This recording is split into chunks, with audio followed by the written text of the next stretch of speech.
All right, here we are on November 17th, 2014, Tech for Coaches, episode number 3, presented by Unleashed Strengths. Tech for Coaches was created to help coaches harness the power of technology in an effort to build their business, share their message, and take one step closer towards ultimate success. We are always open to new ideas, so if you have a topic you'd like us to discuss or you have a question after the show closes, please shoot me an email, Andy, A-N-D-Y, at unleashstrengths.com. You can also give us a call. We still use the phone, even though this is all about tech. I still have one of those bad boys, 815-441-2219. Again, 815-441-2219. As always, be sure to like us on Facebook, facebook.com/unleashstrengths. And hit us up on Twitter, twitter.com/unleash CSF. That's again, unleash CSF. I always mess that up every single time. It's tough to do. Yeah. Tech for Coaches is also available on iTunes. That's right. We have reached the big time, so be sure to leave us some feedback and share this podcast with at least two, I say two as a minimum, professionals, family, friends, anybody you know out there that wants to leverage the power of technology. It's not going anywhere, so it's time to embrace it. Go ahead and also submit your questions live. If you're listening to this on the actual live feed, there's a couple of options. You can submit your questions via text message. You can call me via Google Voices, or we have a sweet little addition to our website called SpeakPipe. It's a tab on the far right-hand corner of our website that says send a voicemail, and you can record your question directly to that application, and I'll get a nice little email in my inbox saying that you left a voicemail. We're actually going to listen to one of those tonight.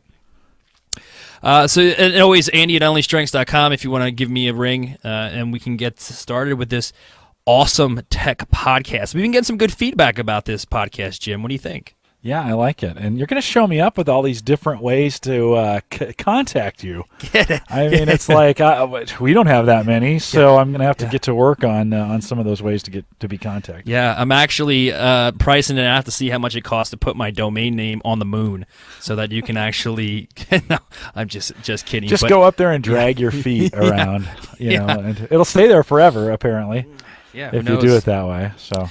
All right, quick introductions. My name is Andy Sokolovich. I am the owner and chief strengths coach at unleashstrengths.com. I am a Gallup certified strengths coach and an overall tech geek. I love this stuff, and that's why I love hanging out with my co-host, Mr. Jim Collison. Jim, how you doing? Good. Jim Collison from Gallup. I am not a coach, but I do play one on YouTube.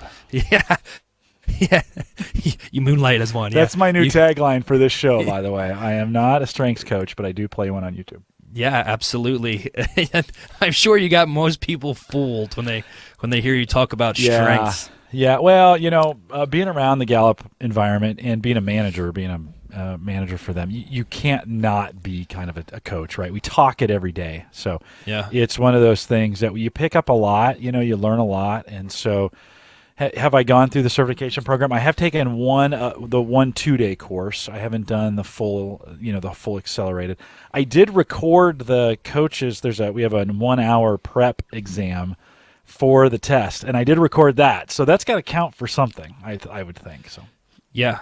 No, so the focus on this whole podcast, really just to give you some kind of storyline behind it, is as coaches, as strengths coaches, as any coach, as any professional, as any business owner, you come to a point where you realize that technology is kind of taking over. So you got to kind of climb in bed with it and do your thing, because if you don't learn how to use it, it's going to be difficult to build your business. So we created this podcast as a way to teach people about technology so they can embrace it and actually use it for all the power that it possesses. So today's episode of Tech for Coaches, episode number 3, is all about social media. Social media, Facebook. I mean, it's not just for 13-year-old girls update their shoe status anymore. It has a relevant place in business and profit building. And today we're going to talk about how exactly I and myself and Jim use those tools to reach broad audiences as far as we possibly can. And in Jim's and somewhat my world, I mean, we're actually going global with this. Social media has made it so that you can connect with people. Through Facebook, I've made connections, strengths-based connections all over the world. So it's amazing tools. So the first thing we're going to talk about is social media. What is it? Here's a great description that I ripped off of Wikipedia. Social media is the social interaction among people in which they create, share or exchange information, ideas, pictures, and videos in virtual communities and networks. So it's actually a pretty broad description. When we say social media, the first thing everybody thinks about is Facebook, Twitter. That's social media. But what you're forgetting is it's YouTube. It's all these other different platforms that are out there where people can just share, engage with each other, and promote digital content. Why should I use it for business? This is a cool statistic. HubSpot.com, again, that's HubSpot, H-U-B, spot.com, reports that 80% of users prefer to connect with their brands via social media. 80%. Now, I have some theories behind that, and the first thing I have is that it's ease of use. There's a whole trustworthiness there. When somebody comes to your Facebook page and they just cruise around, they select to like that page, it builds some kind of relationship between yourself and that brand, and it's the consumers choosing to find them, search them out, and actually select to start the conversation with them. There's no longer as advertised or anything being forced upon us. We are actually choosing to interact with that brand. So I think that's why social media has really played a big part in not only brand awareness but just building up brand trust. So social media sites and how we use them. We're going to hit the big dog off first. And this is one that's over 1 billion plus registered users now. Facebook, isn't that 1 billion? Is they've surpassed that? Yeah, and they're the largest by far. I mean, there's really no one that is competing with Facebook at this point. So when we look at Facebook, I think the last stat I saw, it takes the next 3 combined to reach the traffic that we see at Facebook. So they by far have the most amount of traffic going forward. And I'll back up a little bit to what you said about business up there and people connecting to it on business. And why? Because it's super convenient too. You know, the other day, in fact, I was in a meeting today and there was a speaker up there talking, and I looked back in the room and like at least a third, maybe half of the room had their heads down and they were looking at their phones. We spend an enormous amount of time connected at this point, and so it's really super convenient to connect with these brands via this way. And they know oftentimes, you know, brands are watching their social media sites, and so if you have a problem with a product and you tweet about it or you Facebook it, you might get a response quickly. In fact, there's kind of a race on Twitter to respond to those as quickly as possible, and people now expect that to happen. So this is what I have to say to people about business. If you are going to have a business and you are going to have social sites, you have to check them. You cannot put Facebook pages out and then abandon them, right? Because an abandoned page, somebody comes and spray paints trollish stuff on your page, right? They now control your page. And when I say spray paint troll stuff, all they have to do is post one negative thing about you on there. And if you're not paying attention to what's going on, your brand is now defamed at this point. You know, it's just not great. So with all the things that we say here, Andy and I are going to say a bunch of places you can go. Don't go to these places and start them unless you're willing to commit to keeping them active. Oh, shoot. We locked up, didn't we? Come on. Come on, Google. Help me out here. I saw Andy mute. Let's see. All right, in the chat room, can you guys hear me? I was waxing so eloquently. Oh, I see Andy's head moved. We might be back. We might not. Yeah, had a little bit of a hiccup there. Well, I saw you mute, and then technology. I know, and I was waxing so eloquently. Yeah, you were. You were sounding great. I was really going off on why you need to check your stuff. Well, we'll get into that later in the show for sure. All right. So Facebook, we're going to hit the big one up first. So one of the things that I think, and I don't know if when we had our little communication breakdown here, if you covered this, but one of the things that I truly believe makes Facebook just so interactive and so engaging is because it has a lot of potential. Not only potential, but has a lot of opportunities. I mean, it comes chock full of between posts, video uploads, and pictures, and all this other social sharing, and its ease of use is something that a lot of the other sites kind of miss. They're getting there. I mean, it took a little while to kind of build up that popularity of features, but they're getting there. So everybody knows what Facebook is. This is a tech podcast, so I'm not going to delve too much into what Facebook actually is. It's a social media site. Everybody knows that. But we're going to cover a few questions here, And we ask yourself, is Facebook better than the rest? Well, yes and no. Jim is very, very eloquent when he says, know your audience, and that is the truth. Know your audience. If you're in the process of building a business and your audience skews, here's an interesting fact, is Facebook was actually the first beta testers for Facebook were baby boomers. So boomers built Facebook. So anybody that says that there's not baby boomers out there using social media is just completely wrong. It's not, like I said earlier, for 13-year-old girls to update their shoe status anymore. It's relevant. It's an actual conversation. But how often should I post? How much time should I spend on Facebook? I have a business to build. Why would I be sitting behind a computer updating my social media status? I have a business to build. Well, here's my thing, and this is what I say about Facebook. The conversation goes two ways. So what I recommend people do, and this is through trial and error, is I like to post status updates on Facebook 2 to 3 times a day, minimum.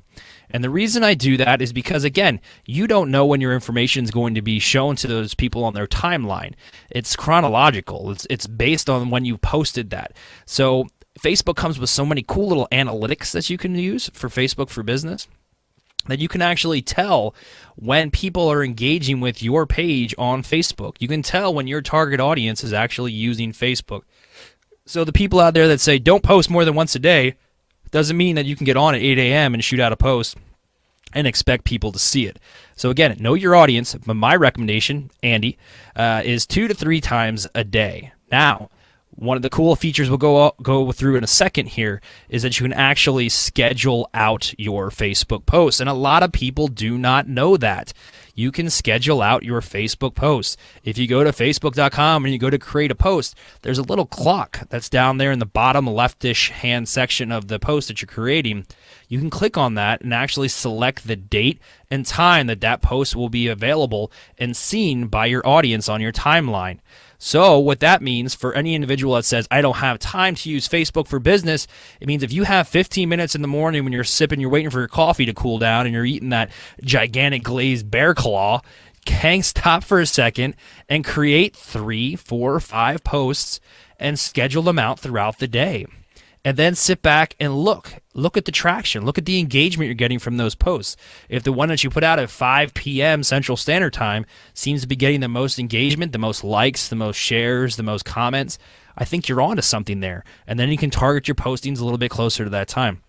So that's just a little caveat, but there's no excuses to say I don't have time for social media. I mean, it's a gigantic networking tool. So if you don't have time to go and shake hands and rub elbows with potential clients, you're missing the boat when it comes to social media. Why? Because there's not a dozen of them. There's thousands, if not millions of people out there who could potentially be reached. First thing you want to do when you're setting up your Facebook page, and actually I'll put some links in the show notes. My first business is called Bent to Business Marketing, and I do a marketing website, and I have all sorts of neat blog posts on there. One of them is that I created an infographic that reveals how to set up a Facebook page for your business. And there's a big difference between setting up a Facebook page for your business and setting up a personal Facebook profile. There's one that you want to do. If you have a business, you want to set it up correctly. If you're just creating a Facebook page to go ahead and show your mother-in-law pictures of your kids and it has nothing to do with business, then you're going to want to set it up the other way, a Facebook profile. So I'll slap that link in the show notes. And I don't want to spend too much time on the setup and of the actual business page itself.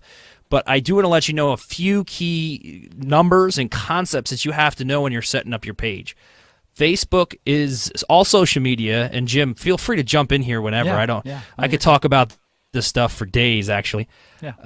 Now that I have my voice back, I could really talk. I lost my voice last week, so this is. It was kind of funny. It kind of went out towards the end. I know, it's like Thor got his hammer back. Survives. Yeah.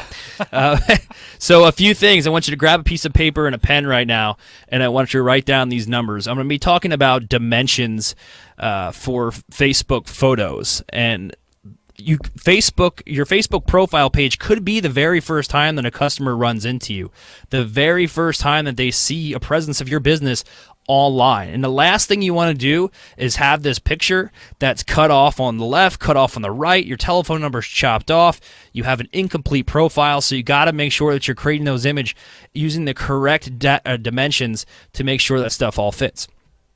Okay, the first thing we're going to talk about is your profile photo. That is your little photo, and that is 180 pixels by 180 pixels. 180 by 180. Okay, that's the little square one.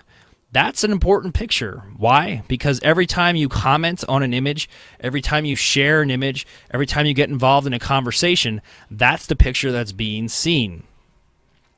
And then the other picture is what's referred to as the cover photo, and that's, I just lost my train of thought on that right there.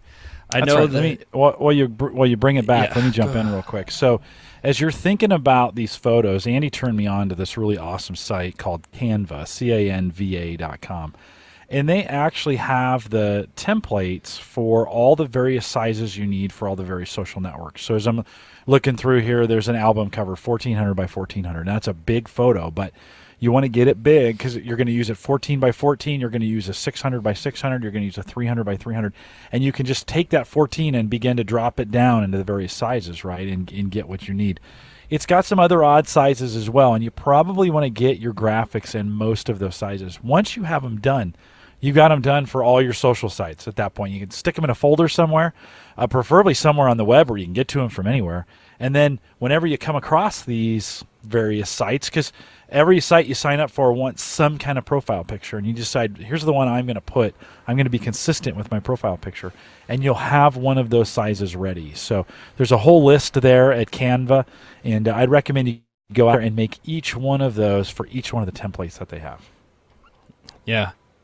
Thanks for the time there. It's Yeah. cover photo is width 851 pixels, height 315 pixels, and actually Facebook has an awesome page on it where you can look at all the dimensions for all the photos, and you can do some really cool things with that.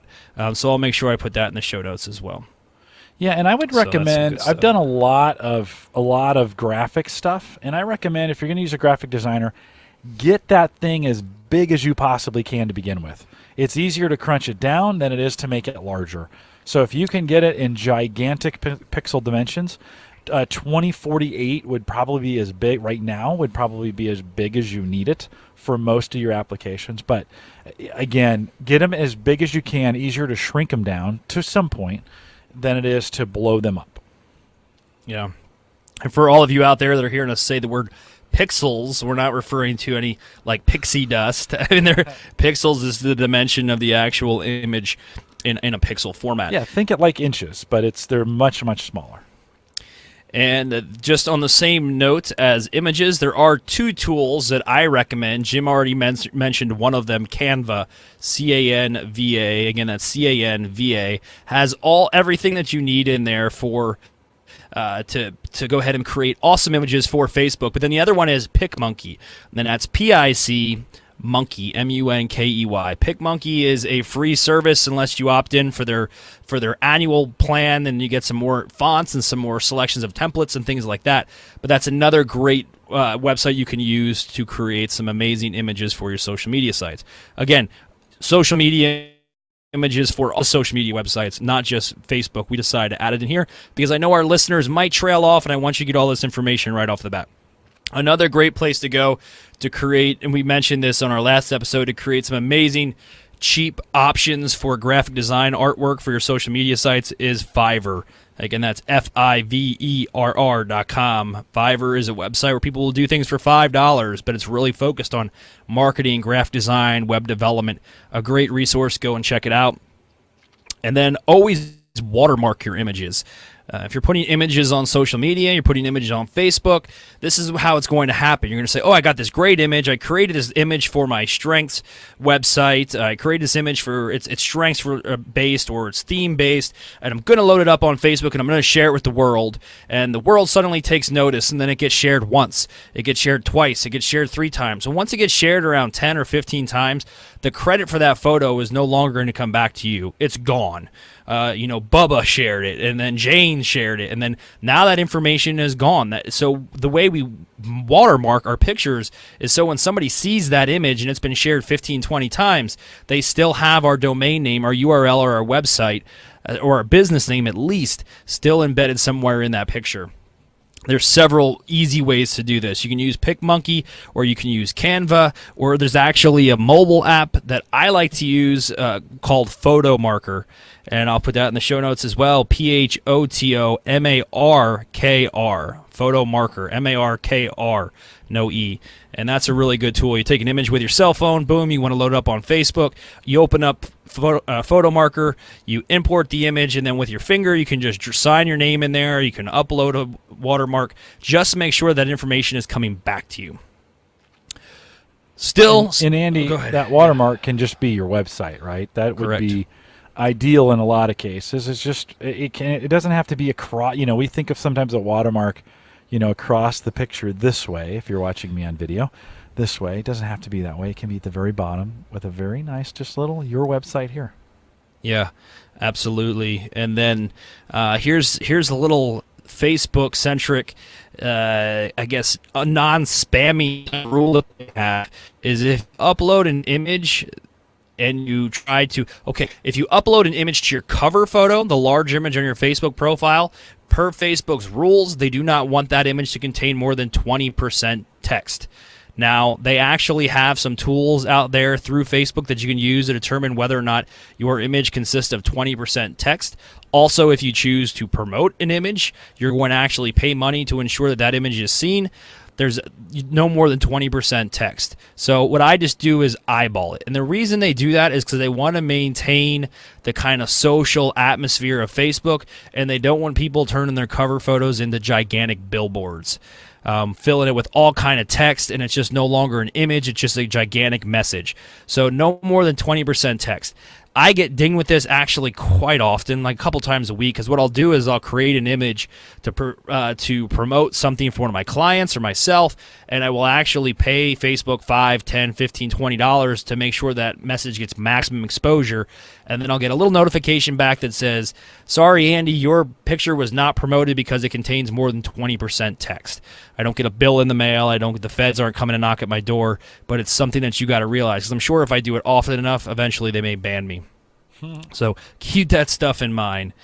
So Facebook advertising, this is an actual show all in itself, and I could jump on my soapbox and go crazy about Facebook advertising, but I think if you were to go back and unearth these marketing and advertising guys, back from Madison Avenue that were doing, the David Ogilvy's and all these old timers that when you would tell them that I have a program, I have a website where people voluntarily share their information.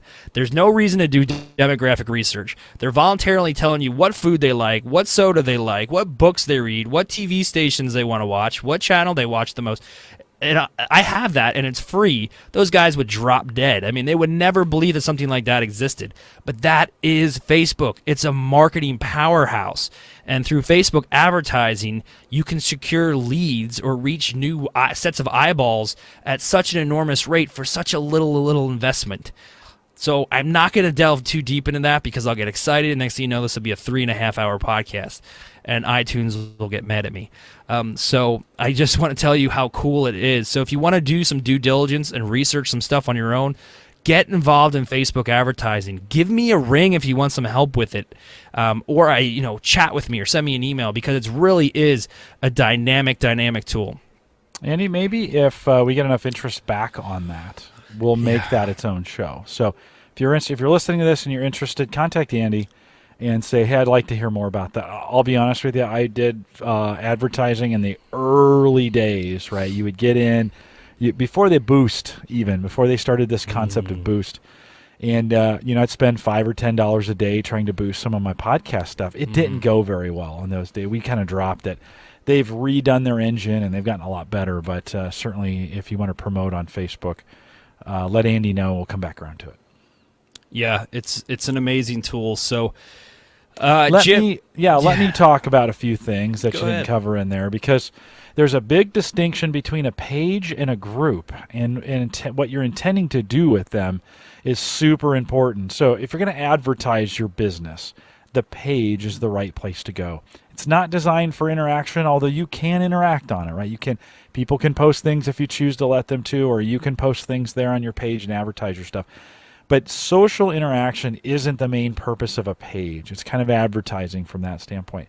Whereas, and it's really questionable whether what you post on your page ever shows up anywhere in anybody's timeline. So when you post to your own personal timeline, the secret's out. Not all of those make it to all of your followers' timelines. They don't see everything you post, and maybe that's good for some of your friends, right? But that being said, you can't guarantee if you make a post, people are going to see it, whether you post it on your own timeline or on your page. The one place that's different is in a group. So groups are designed much like forums or much like communities. They're places where people can come in that can either be open, which I wouldn't recommend you ever do an open group. You're going to get a whole bunch of spam in there. Or you can have closed groups, and that's what we do actually for Called to Coach at Gallup. We have a closed group. I have a tech podcast that I do over at theaverageguy.tv.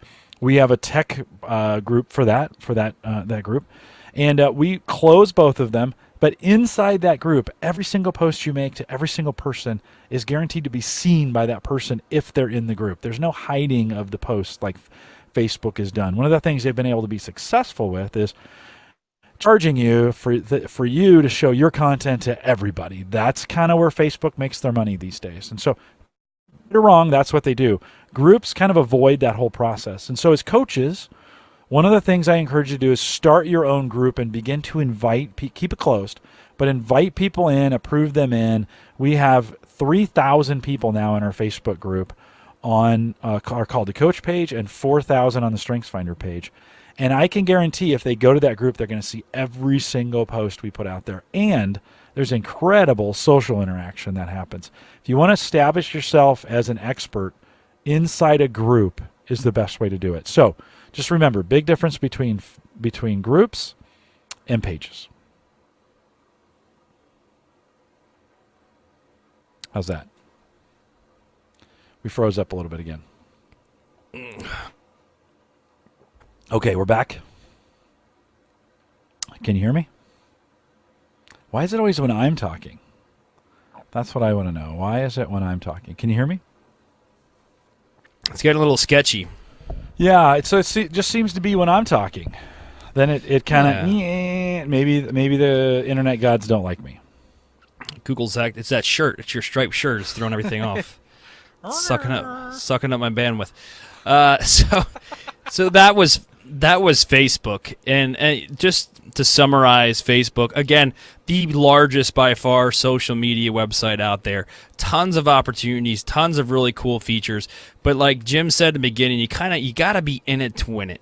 So you're not going to want to set up a Facebook page and promote it one week and then the second week say, well, I don't want to do this anymore, and just give up on it. Because I guarantee you, the way social media web pages are being indexed and the way information is starting to be displayed on Google, there's more and more emphasis put on social media profiles than ever before. So you want to make sure if you're creating these social media profiles that you're doing something with them.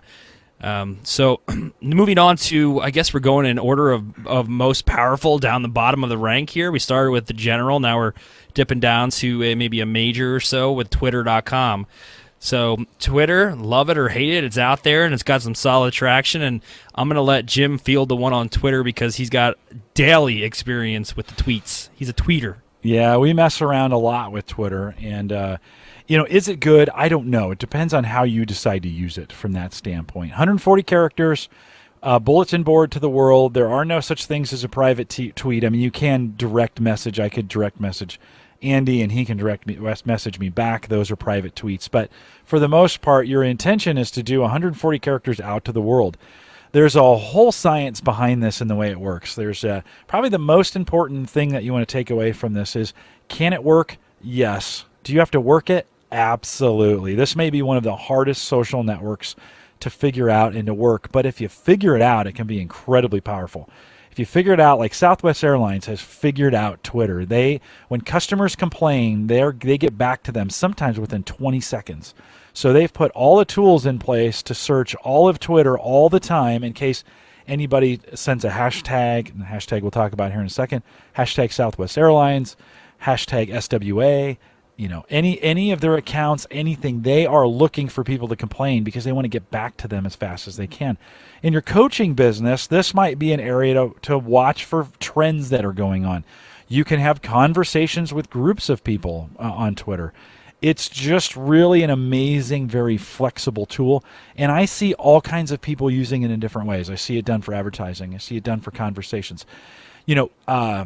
Pictures go out via Twitter, right? That's one thing that you can promote your if you're a photographer or if you're doing images, those kinds of things, you can promote all that stuff on Twitter.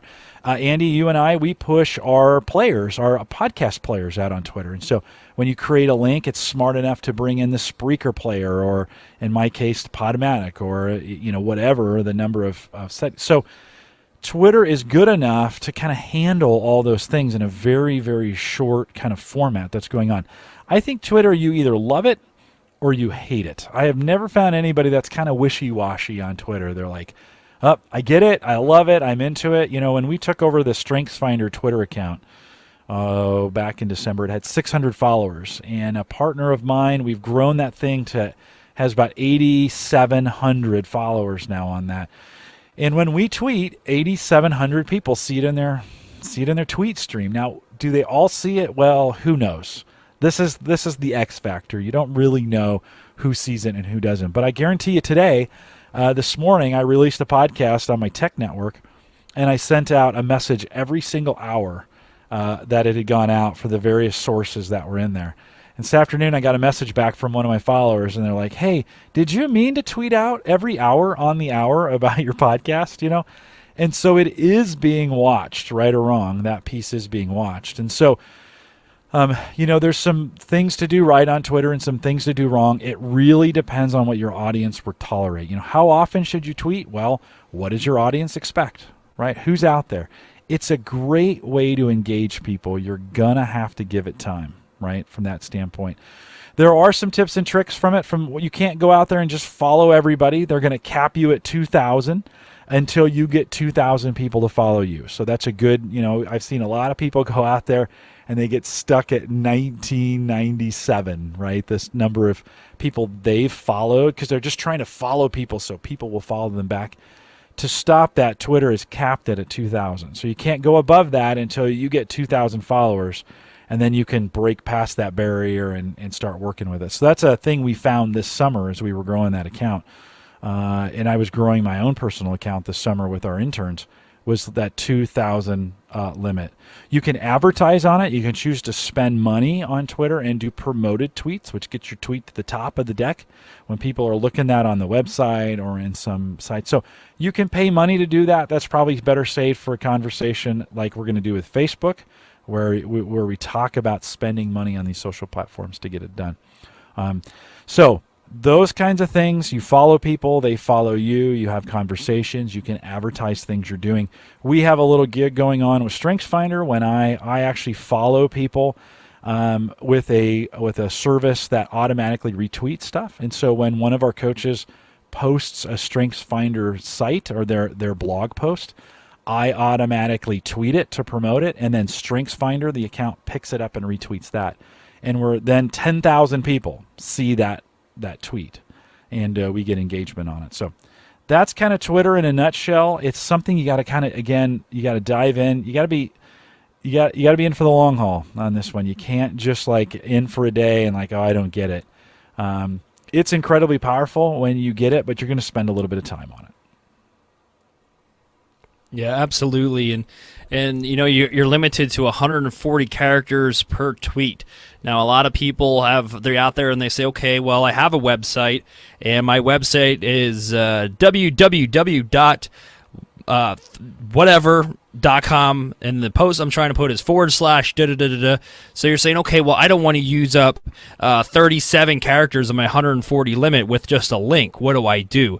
Well, there's things out there called link shorteners, or maybe there's another term that you use, Jim. But that's right. That's right. Link shorteners. My favorite is a Google link shortener, and it's just GOO.GL. So if you just type GOO.GL in your browser and hit enter, that'll pop up. Yeah, and just copy and paste that long URL in there. The nice thing about the Google URL shortener is it keeps track of the ones you shorten. So if you need to go back and get those for future reference, and you got some stats around them as well. Yeah. So that's a nice thing. You've probably heard of Bitly. They're another URL shortener. And actually, Twitter has its own shortener. Amazon has its own shortener. Many of these sites have now come up with their own shorteners. So you might get one by default anyway. If you type in Twitter right now and you put a full URL, it's gonna automatically shorten that for you. Oh, see, I didn't even know that. Yep, it's gonna do that now. So that's in a lot of cool. cases, you use Twitter management tools. Like I'll name one called Hootsuite. That's probably the most HOOTSUITE. Hootsuite. That's probably one of the more famous or more used tweet decks, kind of what we call them. Actually, TweetDeck is another one that's out there, but kind of Twitter management tools. Those help you manage multiple streams and search queries and those kinds of things. Again, yes, this is complicated, right? It's one of those things, but any tool can be very complicated. Your goal is to kind of harness the power of it to use it. Denying that it's there isn't going to make it go away, by the way. So I hear people all the time, I don't get Twitter, I don't use Twitter, I don't need Twitter. Well, that might be the case. But you know what? You could be missing out on engagements of hundreds, maybe thousands of people that you would want to reach through that platform. So think about that. And just because you're afraid of it, just because you're scared of using it or you don't understand it, doesn't mean you shouldn't figure it out. You know what I tell a lot of my clients, Jim, who are business owners and they have children or grandchildren right around that 16 to 20-year-old age, and they're deep in technology. They know how all this stuff works, so they're at the cusp of the new features. I say, if you think it's scary, then bring them in. Yeah, throw a couple $100 their way on summer break or in a holiday break, and see if they can start your social media campaigns up. Because the last thing you want to do, I mean, if I came to you and I knocked on your door and you answered the door and I said, hey, I'm going to a networking event. There's going to be a couple hundred people there, maybe 1,000 people, and I'm sure out of that group, several dozen would want to hear what you have to offer. And out of those several dozen, I bet you a bunch would actually take you up on it. Would you be interested? Absolutely. Now, if I said, okay, but they're virtual and you're going to have to tweet to them, you would say, oh, I don't understand that. It's the same concept. It's just we're communicating in a different form. And that's why I love social media, because, man, it's revolutionized the way that people communicate. Now, if you're a strengths enthusiast and you understand the themes and the Clifton Strengths Finder, I am high woo and communication. So social media. We both are, by the way. Yeah, social media really. That's a shocker. Yeah, really gets my juices flowing. So that was Twitter. So you can see there was a little difference. We compared Twitter to Facebook. Not as many bells and whistles. Still a unique audience out there, and people who are willing to listen to what you have to say. But now we're going to move on to the kind of a different side of the spectrum, is Instagram.com. Now, Instagram is for pictures and videos now, but pictures and videos, and it really was created to give an outlet and provide an outlet for people who have photography and videography and just this kind of artistic feel, and allow them to share these images throughout the internet. And then it kind of morphed into selfies and tagging and all that great stuff. But why it is a great social media website, it is traditionally designed for pictures.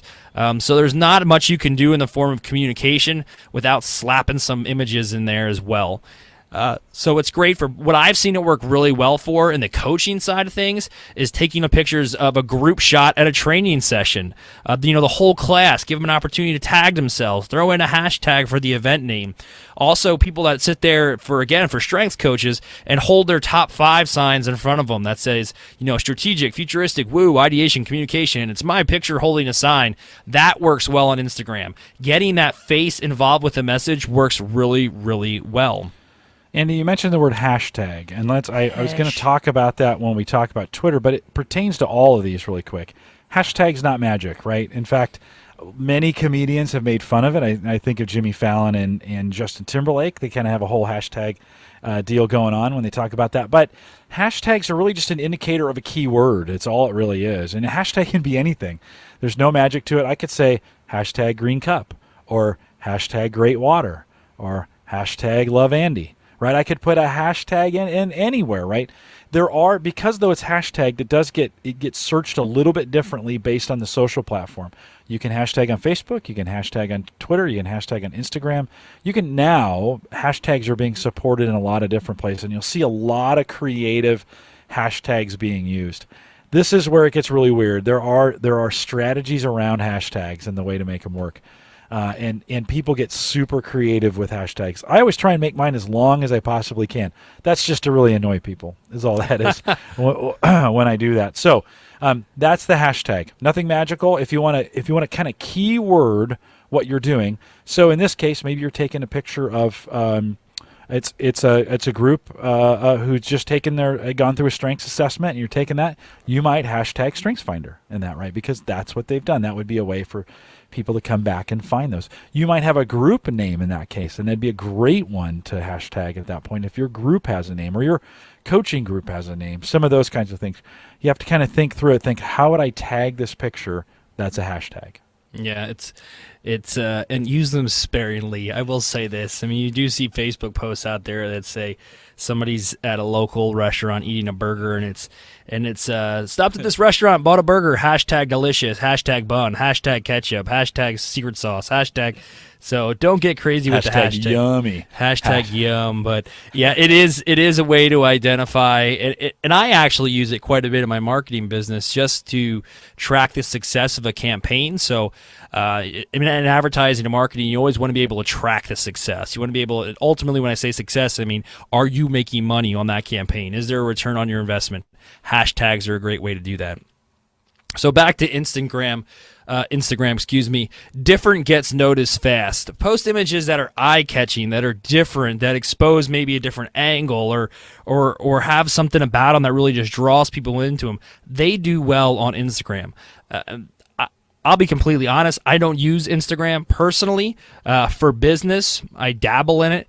Personally, I don't get really involved in. But what I will say is Instagram is growing, and it's growing quickly. Facebook picked it up for gobs of cash. What was it, a few years ago? Oh, lots. Lots of money. And when Facebook throws that kind of money at a platform like Instagram, you can realize that there is an opportunity. And from what I recently read is actually the advertising that's taking place on Instagram is a culmination of both analytics and demographic information that's put on Instagram, also all of your Facebook likes and things like that now, because they are the same company. So it's kind of neat how the process of Facebook advertising is bleeding over into Instagram's profile pages and things like that. So good things coming from Instagram, a great resource. But again, know your audience. If your audience is out there tagging and your audience is out there liking pictures and images, hop on Instagram. If you know your audience could care less about Instagram, then you may just want to throttle back and just wait the tide out here and see what happens when everything recedes. So that's Instagram. I'll keep that one short, only because I'm somewhat ignorant on Instagram, but it's still a viable option when it comes to social media. I didn't want to leave any stones unturned here. Jim, do you have anything to add about Instagram before we move on to Pinterest? I don't use it. I'm not a picture guy, so I don't use it that much. Okay, and now my wife's addiction, Pinterest.com. The Pinterest, I think, was designed to show men exactly what their wives want that they can't afford to buy them. I think that's what that was designed for. But Pinterest.com, if you haven't heard of it, you're living in a cave somewhere. Pinterest.com is what's known as a virtual pin board. And most people think, isn't that a site for just arts and crafts? What is pinning anyway? Well, here's the breakdown of Pinterest. Again, Pinterest.com, Pinterest.com. So users share visual images from the web by pinning them onto a series of virtual pin boards. I'm sure if you've seen the commercial that's on TV, and this is more of an example for Facebook, but there's three older women, and they're sitting there, and the one woman has all of her pictures of her vacation and her grandchildren, and everything is like thumbtacked to the wall, and it's a list of all the things she wants to do that summer, and somebody says, that's not how it works. I mean, that's kind of a play on Pinterest. Pinterest is collecting all this data online and using images in order to sort it all out in different pin boards. Is it a viable tool for business? Absolutely. but you have to have a picture associated with whatever it is that you're trying to promote. So if you're doing a blog post, for instance, and your picture is completely has nothing to do with the topic that you're blogging on, it's probably not going to bode well on Pinterest. But if you're writing something specifically about the image that you're posting and people get passionate about it, or people get motivated about it, they may choose to pin your post, and then that image pops up on one of their pin boards. I should have my wife on here right now because I guarantee she's probably sitting down on the couch with the iPad in hand pinning things because the holidays are coming up. So again, Pinterest is based on images. So we talked about Instagram and we talked about Pinterest. Those are two social media sites out there that are geared towards images. One really cool thing that I like about Pinterest is the instantaneous way that you can pin things to your Pinterest profile and your different pegboards or pin boards, or whatever they're referred to as. You can actually download what's known as a pin it button directly to your browser. So say you're at unleashstrengths.com and you're reading one of my blog posts and you're thinking, wow, that Andy really had something to say there. I want to share this with people on Pinterest, and you're a Pinterest user, and then you have a pin board that you've titled Strengths Finder, and you put all your cool strengths information on that board so you can go back and look at it, and it's just peppered with different blog posts and images that really get you motivated about discovering your given talents. And you just click on that little button on your browser that says pin it, and then you're done. And it automatically pins it to Pinterest right where you said that you want it, and it's a great way to share information. The other really cool thing is that Pinterest is linked with both your Facebook and your Twitter profiles. So when you pin something, you can actually choose for that recent image that you just pinned or a blog post to now get generated automatically onto Facebook.com, Twitter.com, so as a post or as a tweet. So it's really good information out there that can be shared. And I like Pinterest, but again, I use it for business, not so much for myself. My wife does enough pinning for the entire state of Iowa, so I'll leave that up to her. There's a few links that I'll throw on in the show notes. There's an actual business.pinterest.com is a great section of the Pinterest website where they show you how exactly they recommend that you use it for business. And one of the things that I use Pinterest for is kind of a spy tool. I get all 007 James Bond with it because if I know I have a client or somebody who's interested in enlisting my services, whether it be marketing or Strengths Finder, I find them on Pinterest and then I follow their pin boards or what they're pinning, because that way I can see what their interests are. And if I see their interests are kind of in line with my own, I make sure I bring up fishing, or I make sure I bring up hunting, or I make sure I bring up, the newly released Ford Bronco or something like that, because I know we're going to share something there. And when you share something with people and you have a common like or a common hobby, it automatically builds trust and it eases into a conversation. Great icebreaker. So consider using Pinterest like that. Jim, do you have anything you want to add there with the Pinterest? No, I just know I was just in a conversation today at work about Pinterest, and some of the gals, it's the demographic for this is really skewed over to the ladies, and so they were talking about dresses and ideas about birthday parties, and they find great ideas and they just pin them. And so I just did a search on Pinterest for Strengths Finder, and man, there's a ton of Strengths Finder of stuff to pin out there. So lots of material. If you think that way, I think if you're very visually oriented, Pinterest is a great place to go and get stuff. Yeah, Carol Ann McGuire, that would be a good thing for her to get in. We talked about Carol Ann as a friend of ours. She's also a strengths coach, but she is a very, very talented artist, and she does some amazing things, and I think Pinterest would be her bread and butter if she could start getting some stuff up there. Yeah. So, again, know your audience, but that type of stuff works on Pinterest. So, again, like Jim said, if you're visual, if you're creating things, whether it's memes, which is just an image that has a saying on it or something like that, consider using Pinterest. All right, I'll take a breath from Pinterest and we'll slide right into LinkedIn. And then you said, LinkedIn, Andy, but I'm not looking for a job. Well, true. LinkedIn originally was perceived by people that were just going on there, slapping up their resumes, slapping up all their professional stats, where they worked, all of their experience, and looking to engage with people for the hopes of finding employment or maybe seeking just a network of professionals to hang out with. And while it still maintains that kind of, huge professional status, it's not Facebook, but it offers some amazing, solid features that are great for networking. One of the things that I like about LinkedIn is you do have, when you're creating your profile, you have a massive amount of opportunity to stuff that thing chock full with some amazing accomplishments and really highlight yourself as a guru, as a professional. One caveat, though, I think I have this in italics in my show notes, is don't stretch the truth. The last thing you want to do on LinkedIn is say that you're qualified to do something that you're not. Say you graduated from a college that you did not. So that, while you can put in a ton of information, there's also a little bit too much wiggle room there for people that want to kind of overinflate themselves. But you also are notified on LinkedIn when somebody's viewed your profile, which I don't know if that's a setting you can change. But for instance, when I wake up in the morning, I may have 1 or 2 emails in my inbox that says this person viewed your profile. And why that's great. I get excited. Somebody found me online. Somebody showed interest. But then I also have the opportunity to go back and view their profile and connect with them and kind of springboard that conversation in a direction that hopefully yields some business. And that's one of the things that I like about LinkedIn is there's not a lot of privacy going on there. I mean, if somebody wants to find you and they want to cruise around your profile, you're going to be notified. So I think that's really neat as well. Now, you can't just kind of troll all of LinkedIn and just find everybody. I mean, there are some privacy standards there, but it does really open up the door for communication. It is a huge job board and recruiting tool, though. So it's one of those areas. I mean, I find the conversation on LinkedIn to be poor. Oh, yeah. I mean, the platform is there. It could be a Facebook-like application.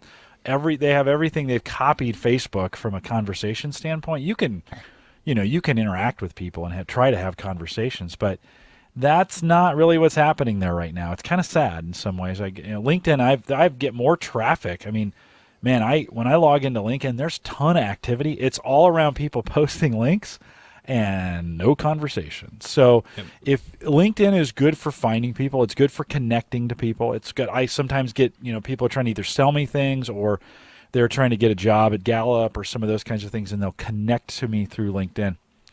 It's not a place that's not like Facebook. I don't think you're going to engage your clients. You may find them there. I don't think you're going to engage with them. We have a StrengthsFinder group. It's got about 8,000 people in it. You'd think the conversation would be great. It's really just about 10 of us posting StrengthsFinder stuff that nobody responds to. Yeah. And so you're kind of like, eh.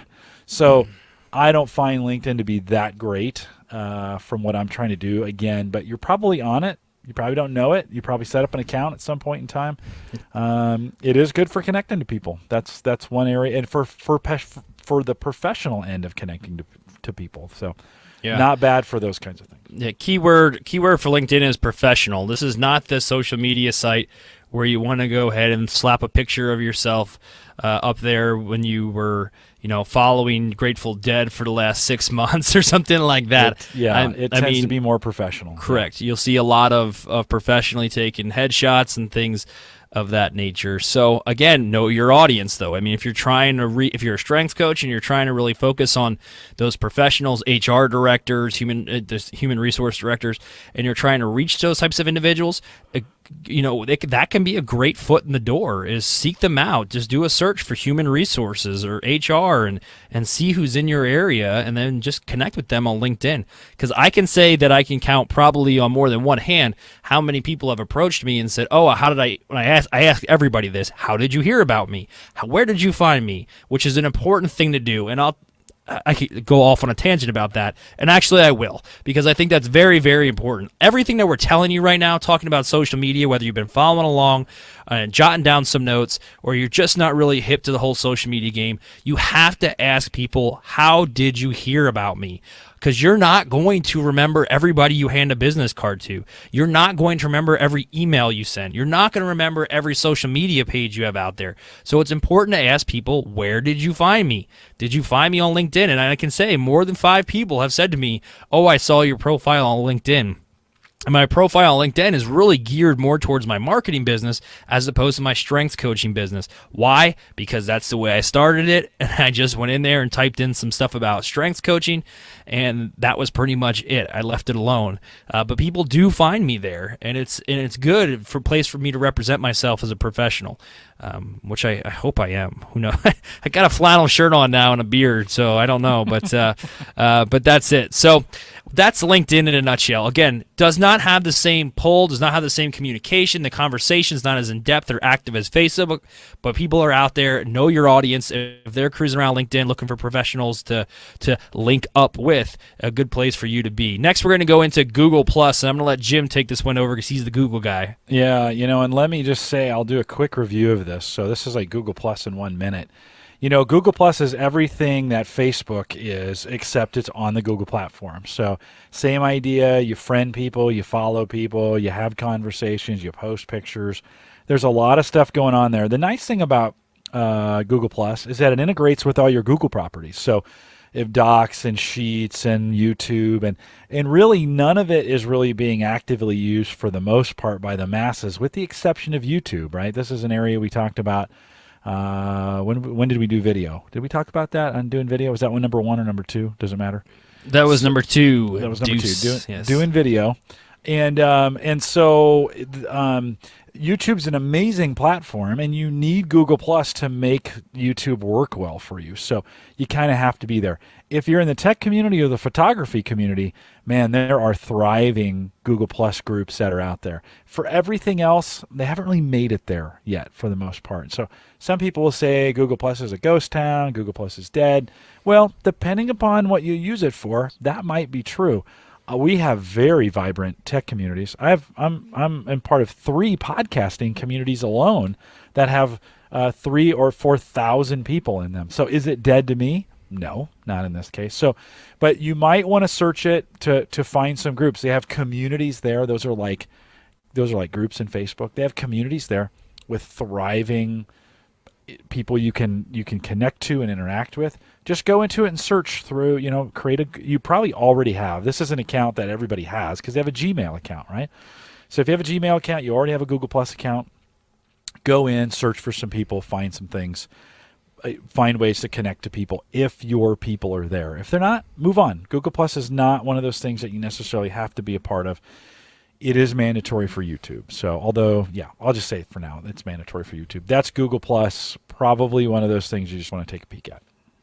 Yeah, it's like walking through the wardrobe to Narnia. I mean, I didn't, I knew I had a Google Plus page, but then you actually go onto it, and because it is linked with everything on your Google account, you go to your Google Plus page and you look around and you're like, oh, there's all my YouTube videos. There's every hangout on air that I've ever had. So the information's getting there. So it's a matter of you actually being able to go out there and determine what, you got some company out there? Yeah, can you hear Sarah? So the joke on all the tech podcasts, all right, she used to watch Big Bang Theory every Thursday while I was trying to do the podcast. And, I got a dynamic mic just so that I would filter some of that out, but she is the loudest laugher that I know. So if you're ever going to listen to any of my podcasts, you're going to hear Sarah laugh at some point. Well, that's good. I like people who can laugh loud. The people that creep me out are the ones that chuckle to themselves quietly. And you're like, I don't know if I can't hear you laughing. She lets you know. Yeah. Well, thanks for the 1 minute run through on Google Plus. It's out there. Again, know your audience. If they're on it, go ahead and use it. We've stated this time and time again. There's an asterisk, word of warning. If you're going to create social media profiles and you're going to go through the entire list that we just gave you, you have to maintain all those profiles, because Google does not say, oh, somebody searched Andy Sokolovic on Google. We're just going to show him his LinkedIn and his Facebook profile because he keeps those updated. We'll never show his profile or his Twitter page. That's not how it works. Okay, so you got to think that the first time somebody falls on something that's visually that falls on a profile that represents your business, is it going to be that Facebook profile that you never maintain that has a post on it from September 11th, 2013, and it's 2014, Or is it going to be one of your dynamic, well-maintained social media pages that has links, videos, uploads, all sorts of really rich content? You want it to be the latter, one of the two, right? You don't want people falling into a ghost town. So if you're going to create these, maintain them. If you don't think you have time to maintain them, don't create them. Search them. Spend some time looking around as an observer before you delve in really deep. And shut them down if you're not going to use them. Yes. I mean, don't leave them hanging out there. That's one place for someone to crack and hack and get into, that if you're not maintaining it, you do not want somebody impersonating you on any of these social sites. So if you don't plan on using it, if you created a Twitter account, you don't plan on using it, delete it. Yeah. So there's a bunch of other social media sites out there. You can. Oh, there's a million. Oh, there seems to be a new cover one. them all. If you got individual questions on them, send us those questions and we'll play them and talk about them on another show. One that I was really excited about when it came out was Vine. The Vine videos, little 15-second videos you can create and launch up there. The kids are still doing that. Yeah, the kid, those whippersnappers, they're out there vining. Those rascally kids. We would have gotten away with this if it weren't for those darn kids. Zoinks! So yeah. But there's a bunch out there. If you do have a social media site question, and speaking of questions, we did have one question. Take advantage of our Speak Pipe voicemail offer that we're doing now, so you can hear your voice on our show and it gets answered live on the air. But let's go ahead. You got that queued up? Yeah, let's do it. Here we go. Go ahead, play that. Hi, Andy. This is Noreen of Strive Leaders. I have a Twitter account, a Facebook account, and also LinkedIn and Instagram. Is there a way that I can post to one that in turn posts to all of those platforms at the same time? Thanks. And great resource. Keep up the great work. Thank you.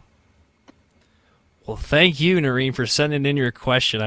See, she sounded crisp, she sounded clear, she got on the show. This is what I love about SpeakPipe and technology. But, Jim, I got a few things, but do you want to jump in first and answer, Noreen? Yeah, don't do it. That's my recommendation. Post individually to these. With the way the social networks are set up today, if you post to one and ferret them out to the other ones, each one of them have their own unique kind of posting style, and your friends, most likely, if they follow you on Facebook, they also follow you on Twitter, they also follow you on LinkedIn, and they're going to see this same exact message every single time. Change that up on the networks. I know it's more work, but I think it's something you need to do. I get in trouble for doing this all the time, where I blast a similar message out, and my followers are like, come on, Jim, you could change a few words to have it make sense. I get lazy and copy and paste and move them all around. So I say don't. Do your best to make them as unique as you can. Tailor them for the individual, the individual sites. You probably have different audiences, a little bit of different audiences each, or maybe they're the same people, but they're looking for something different each time you do that. So tailor those for those individual sites. Yeah, I'll echo that same statement. I mean, yes, is there ways to do it? Absolutely. I mean, if you author a blog through WordPress or one of the other different platforms, you can always share that content. As soon as you hit publish on that brand new blog you wrote on WordPress, it goes out to Twitter, LinkedIn, Facebook, all of them. And I do have some stuff set up that way. But what I will echo is we'll go back and we'll use the comparison between LinkedIn and Facebook. There's a way that I would present a new post that I just authored on unleashstrengths.com on Facebook, and then there's a way that I would present that same post on LinkedIn. One, very professional site. People are looking for just the facts, sir. Just the facts. And then there's another one where people are looking maybe to get a little chuckle. So I'll write a little post, and maybe I won't be grammatically correct, or I'll use a couple slang terms or things like that. That I save for Facebook. LinkedIn, really just the bare bones. Here's what this post is about. Enjoy. So again, know your audience. Not all these social media websites are the same. And I'm gonna start rolling through some helpful engagement boosting tips. And when I say about engagement, I mean we want to get this conversation going, right? And the first thing that I'll say is the conversation goes both ways. And I had this listed on number 1 on my show notes, but I'm going to drop right back down to number 11. I use this analogy whenever I explain to somebody how social media works. Say that you're invited to go to a house party. So a friend of yours and a friend of his or has this big house party, and he invites you to go. And you don't really know too many people there. You know the guy that's taking you and maybe one or two other people.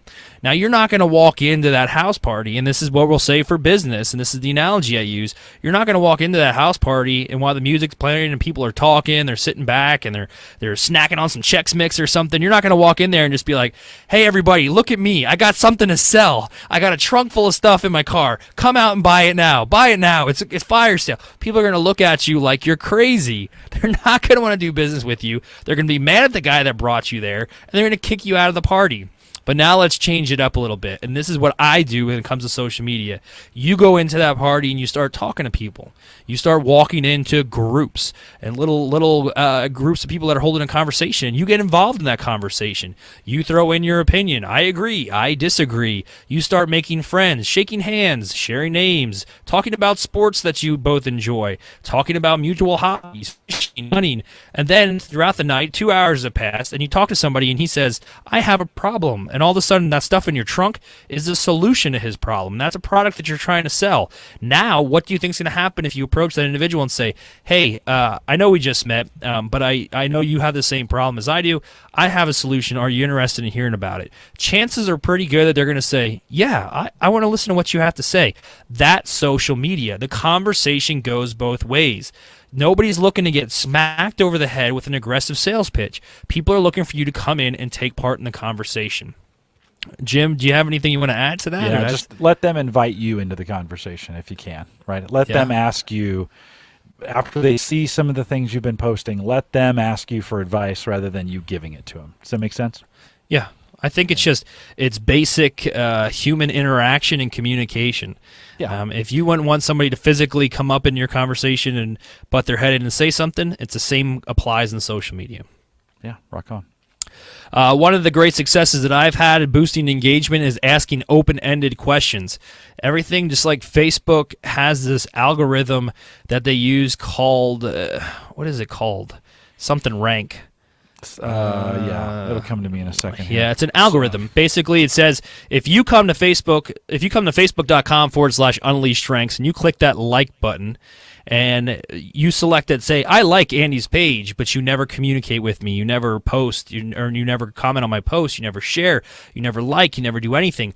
Over time, Facebook is going to say, you know what? Andy's Unleashed Strengths page is no longer relevant to you because you're not taking part in that conversation. We're not going to show you his posts anymore. We're not going to show you his content. And Facebook does that as a way to kind of, because if they showed people every single post that showed up in their timeline of people they've chose to like or the people they've chose to follow, it would be a timeline that would just be completely unmanageable and you never get any information. You would log in on a Monday and you'd be sifting through thousands of posts. So Facebook does this as a way to kind of target into what they feel is most relevant to you. Edge rank, that's what it's called, edge rank. So basically, asking open-ended questions, leaving that open so people can comment their response is a great way to boost your engagement on Facebook. So in the StrengthsFinder world, you could say, my top 5 is this, and this is what I think my woo does for me. How does your woo work for you? And somebody can come in there and then reply. Open-ended, you're asking a question, and people are responding. That helps boost your engagement on Facebook. Reputation management, how to handle negative comments. This is something, again, we could probably do an entire show on, but you have to understand that there's going to be people out there that are saying things about you, that are talking about you, because now you've entered the social media webosphere, you're hanging out in different groups, so you got to be able to handle negative comments. Here's the worst thing you can ever do. Now, say this is a retail setting, or say this is a coaching setting, and people come on there and say, I hired Andy to be my strengths coach, and he just did a really poor job. I was expecting this, this, and this, and he gave me just this. And I just let that comment sit there, and I don't go back. I don't try to make amends. I don't try to respond. How does that look for the next user that lands on that social media page and reads that comment? It makes it look like I just really don't care. Now, say that same comment is pitched on there, and I get on there and I say, okay, I'm sorry that I didn't give you this, this, and this. What were you looking for? How can I make it up to you? Let's talk about this. And I start a conversation, and I actually appease him. I mean, they're him or her, and they're excited about my response. That shows that I care and I'm willing to go that extra mile to maintain my online reputation. And Jim, feel free to jump in here whenever you want. Yeah, well, let me say, don't fight. You can't fight online, right? If someone picks a fight with you, you can't fight back. You can't. Let me give you a little advice on this. Somebody tries to pick a fight with you, or they say bad things about you online. Write a response, right? Then delete it. Okay, and write it again. Then delete that one. Then write it again. Then delete that one. And then after you've done it 3 times, if you still have something you need to say, right, say it. But at that point, I often find myself sometimes I'm like, it's not even worth, sometimes, it's not even worth responding to. Don't let people, this happens online all the time, and you guys know this, don't let people bait you into these silly, sarcastic conversations where they hide behind the typewriter. Or behind the keyboard. Just let it be. Typewriter, where the heck did that come from? Ye old Jim Hour. Gonna go back in time. Moving on up. So anyways, don't hide. Don't let people hide behind that. We call those trolls or flamers, those kinds of things. Don't respond to them. Just let it go. In some cases, in any case, if it's service, you've got to respond to it. If they're attacking you personally, sometimes you just got to let that go. Or I tell my mom. That's what I do. Mom has a way of taking care of that. I will tell my mother, and you will receive a Facebook comment. You will not like the karma that comes from your mother. And then here, before we close the show out, we've been talking about social media now for an hour plus, and we could go on and on, but I feel my voice getting froggy again here. So it takes a lot of effort. It does take a lot of effort to talk about this stuff. Number one most important thing you need to know about social media is have fun. I think we talked about this in the last episode when we talked about video creation. None of this is going to work if you do not enjoy it. If you loathe Facebook and status updates, if you loathe getting on Twitter, if you can't stand the thought of having to respond to somebody's comments on Facebook, then just don't do it or outsource it. But the one thing you just don't want to do is force yourself to do something you don't enjoy.